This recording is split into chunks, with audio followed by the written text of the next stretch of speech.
Hey, this is Scott again with Grub, Gizzard, and Gill.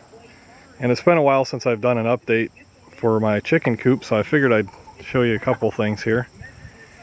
As you remember in an older video, I added the chicken mister up there, and that runs in a tube on the inside. I'll review that again. But I added 3 nest boxes with hinges on the back and latches. So what I do is I just pop this down, open it up. I can see what they have inside. These are wooden eggs here to try to entice them to lay in here, and they have started. Every once in a while I find one on the ground, but more and more I'm finding up in the nests here. And I've got, as you can tell, I've got 3 of the nest boxes. They're all 5-gallon buckets that are slightly tilted backward. If you look along the side here, you can see that they tilt downward just a little bit, so that the if there's any hills to deal with or any rolling to deal with the eggs, they roll backwards this way instead of towards the front. Alright, so that's the nest boxes I've added, and let's walk around the side. I added this. This is a duster or a sand dust box for the chickens. So far they're kind of terrified of it. They'll walk in there and take a peck here and there, but they don't use it for dust baths yet. I've added a little bit of diatomaceous earth. Most of it's sand underneath here, and it's kind of mixed together. You can see the diatomaceous earth is sticking into my hand here. Here comes a chicken to see what I'm doing. Okay, so what I've done inside then is I redid the ramp here by putting cleats on it so they can walk up it without sliding down. You can see a chicken just jumped up there. Maybe she's going to be laying. And what I've done inside, you can see that I've redone this part of the roost. It's kind of messy right now. They just haven't cleaned it up today. But I just added it, made it longer, and put it right below the nest boxes. They used to lay eggs up on top of here, and they get all yucky, and I didn't have any nests inside for them at that point. Another thing I've done for the ramp here is I've added eye screws and hooks so that I can easily just pop this off when I need to, and it picks up.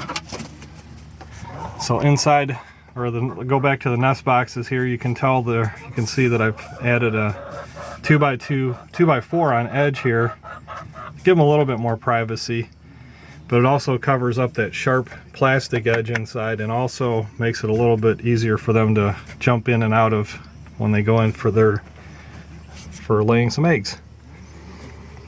And so those are the nest boxes and the new ramp assembly, as well as a new roost. And so far, so good. See if I can navigate out of here without tripping in any holes. I got my first blue egg yesterday. As a matter of fact, I think it's that one right there that laid the blue egg yesterday. She's been laying down when I walk past her like she wants to be mated. That's what happens with the darker ones like that one. First time I see them for the day, they kind of get underfoot. But that one started to lay down, all 4 of the larger ones, and not that one yet. This one. This is the other one that does it, as well as that one right there. So there's what, 3 left that aren't laying down yet, which means that they're probably not ready for eggs quite yet. But the rest of them are starting to, the 4 I've usually gotten at least 2 or 3 eggs out of every day, and now that the one of the little ones is starting to lay, I've got anywhere from 3 to 4, 4 to 5 I should say. So that's an update on the chicken tractor. Figured I'd tune in and let you know how it's going.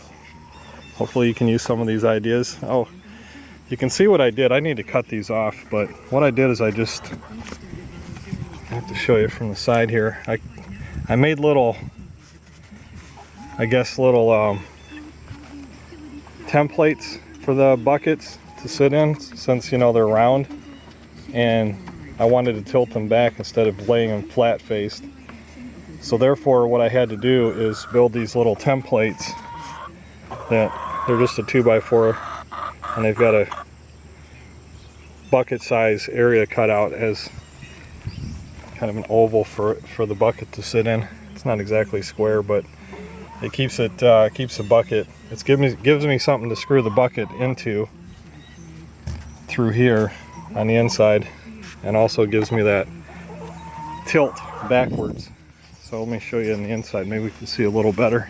I have to move out the way. Yeah, see right here you can see how I've got the template. That's just not a 2x4, it's a 1x4. Just cut in each one of them to help it tilt back, and then it's flat against the face of the back of the plywood here. And it gradually comes down at a slight tilt. Now, yeah, it leaves a little air gap, but I'm not worried about stuff getting in at such a small area. That one's a little bit bigger, but no big deal. We don't have chicken-eating snakes or anything to deal with out here. There's no way a raccoon or something's going to get inside there.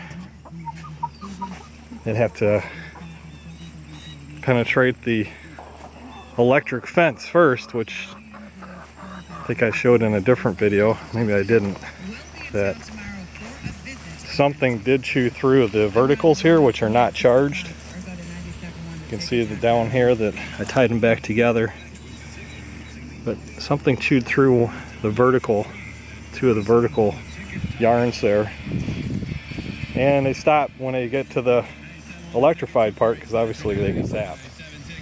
But so far that's the only thing I've seen, and nothing's gotten inside here yet, knock on wood. It's been set up for the last 3 months now.